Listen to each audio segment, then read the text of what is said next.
Hi there, Karen Flaherty from Living by Human Design. Hope you're doing well today. It's been quite a week. I hope you've had a good one. It's been a little hairy down here in Florida, but we've survived, and pray for those who were less fortunate than us, than our part of the world. Today we're talking in Human Design Weather about Gate 48, which is called the Gate of Depth, DEPTH, or the Well. So this week we got the sun in gate 48. It started October 2nd, Sunday, and it goes until October 8th. And the earth is in gate 21. So we've got the 48 coming off the top of the spleen over here on the left side of the graphic. And then we've got the 21 coming off the top of the will center.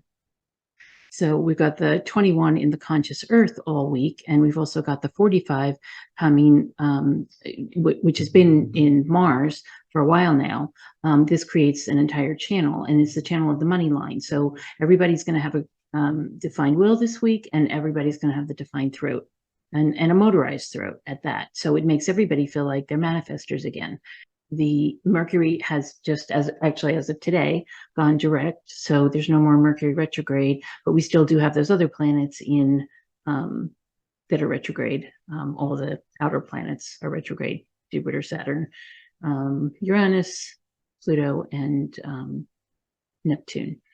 I think Pluto goes direct this week, but all the others are still retrograde. And so Mercury did go direct today, but everybody is going to be feeling this week like a manifestor because everybody's going to have the third defined and the will defined. So if that suits you and you have something to say, or you have something you want to have the willpower to do, this is a great way to do that. So we've got the sun in gate 48. It's the gate of depth, or the well in the original I Ching. It's like a deep well. It's the well of knowledge, basically. And it's he calls it the necessary and qualitative foundation that is a prerequisite to establish the common good. What it is, it's all about getting to know something at a really deep level and understanding it and being able to share that knowledge with other people. So it's getting really to the depth of something, really getting to know a subject very, very well, and getting to know it, really better than anybody else, as you'll see in today's. The fear, though, because it is one of the gates coming off the spleen, the fear is the fear of inadequacy. So while this person, any person might know something really, to the nth degree, they may still feel inadequate sometimes when they're up against a new project or a new obstacle, or anything that they need to, where there might be some trepidation. Let's say they're going to have a little bit of a fear there, but if they cross their T's and dot their I's and make sure that everything's the way they want it to be, then they'll be fine and they can keep going. In other words, this fear is not to stop them; it's to have them take a look at what they're doing. It's more of a caution light. In the IHDS, the incarnation crosses this week are the cross of tension, the cross of depth, and the cross of endeavor. And in the gate 21, which is called control, or the treasurer, that's the one that comes off the top of the will center. It's the treasurer, the hunter, or the huntress, or biting through in the original I Ching, because it's all about control. It's all about, kind of holding on to the money, holding on to the control of the community or the culture or something like that. It's playing the role of treasurer and having the access to the resources that are available within the community. And so it makes it seem as if it's not personal, it's just an energy, but it makes it seem as if these people want to be in control, that they always want to, that they have a need for being in control. And so we call it the justified and necessary use of power in overcoming deliberate and persistent interference. So basically, these people don't like interference, and they will use power that they have, which can be substantial, especially if it's connected to the gate 45, which is the gate of the king or the queen. And that gives you basically the entire kingdom, right? The king and the queen, or the treasurer, have a lot of power in the community or the kingdom or whatever group it is. In the Gene Keys, control is the shadow, authority is the gift, and valor is the CD. So with the Gene Key 48, in the graphic, Richard says, every human being is designed to prosper, because life itself is prosperous. And so it goes back to the wisdom and the knowledge of the gene key 48, where the shadow is inadequacy, or the feeling of inadequacy, or the fear of inadequacy even. It's the gift is resourcefulness, and the CD is wisdom. And so when you have the ideas, you can feel the shadow's inadequate, but when you have some wisdom and some knowledge, you'll be resourceful, and then eventually you'll have complete wisdom. And he also says, if we don't know how to handle emotional states with equanimity, integrity, and clarity, we never fully enter adulthood, but remain at some level children. Richard Rudd says that this key, or this gene key 48, is all about the emotional intelligence that comes with growing up, that comes with adulthood. It's captured and evolves during the period from 7 years old to 14 years old in his way of looking at it. And, if you remember, we looked at the gate not too long ago, we looked at the gate 46, which is the love of the flesh. And that was all about the physicality of children, right? From 0 to 7. This next piece is about the emotional intelligence. And so it's from 7 to 14 is when kids basically kind of figure out how to be in the world, and how to have some emotional intelligence, and how to have friends and family members, and have relationships with all the people that are important to them, teachers and friends, and everybody that's in their community. They start to develop relationships that can last a lifetime, right? But this emotional intelligence is really evolves over time. And what Richard says is that, some people, if they do develop the equanimity, the integrity, and the clarity, they enter into adulthood with, a pretty good head on their shoulders and a good way of being with other people. But if not, then we remain children for the rest of our lives. And that can be harmful, hurtful. It can be frustrating, right? And it certainly can lead to these feelings of inadequacy that so many adults feel. It's not uncommon for adults to feel inadequate. It's many people will go to seek help because of feelings of inadequacy, and all types of feelings of inadequacy, right? It can come in lots of different forms and flavors. So there's lots of different ways to feel inadequate, but having the resourcefulness, having some wisdom, and really it's about trusting. Here, having the knowledge of, at a certain level, comes with trust. And the trust is there to realize that whatever we need to know, we'll know at a certain point, and trusting that that'll happen, right? That we've had the book knowledge, the experiences in life, and that whatever is thrown our way, we'll figure it out, right? How many of us really trust that? We all go back and forth on it sometimes. This week with the hurricane coming, we thought we knew what we were doing, and, everything worked out okay for us. But I'm sure there were a lot of other people who thought they knew what they were doing too, and things didn't work out as well. So, we have a certain trust. We can have a certain resourcefulness. We can do the things that we think we need to do. But that, a lot of times it's okay. Sometimes it's not enough. I trust that basically I'll know what I need to know when I need to know it. And that's the trust that comes with being in a place of resourcefulness, and, kind of having a confidence that I'm adequate. I may not be more than that, but at least I'm adequate. It's enough, right? It's enough for what I need to do. He also says, you are wise because you don't know you are wise. You are powerful because you do not care about power, and you are fearless because you do not really exist. And that sounds pretty funny, odd. But you're wise because you're not in an ego place of feeling wise, right? You're not a wise guy. You're not basing your identity on your wisdom. You're powerful because you don't care about power. Again, ego doesn't have a place here, right? Ego, the 48 is very far from the will center. It has nothing to do with ego. And you're fearless because you don't really exist. The fear, in other words, you're fearless because you realize it's all an illusion, and you realize that, what we think and say and do, it's all kind of a movie playing in our heads, or an illusion, or make believe. It's not necessarily reality, because, we're living in this plane that may or may not exist.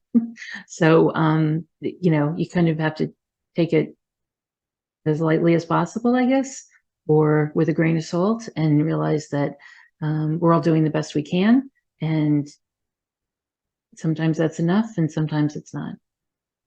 So a bunch of people have birthdays this week. Matt Damon, Jesse Jackson, George Westinghouse, the original appliance guy. Putin does. Simon Cowell, Gore Vidal, Thomas Wolfe, Susan Sarandon, Yo-Yo Ma, and I will be talking about him. So Yo-Yo Ma is an American cellist. He was actually born in Paris, France, on October 7th, 1955. Makes him 67 this week.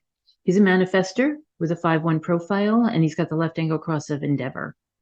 He's an American cellist, as I said. He's done 90 albums. I was amazed to see 19 Grammy Awards, well, for the albums that he created.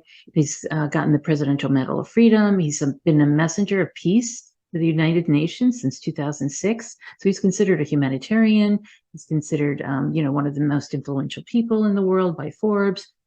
He's the top 100 people in the world. He's also he's very active in various communities, both with business and with his work, creating albums, touring. He's still touring around. The first thing I found when I was doing research about him was that you can still get tickets for the concerts that are coming up.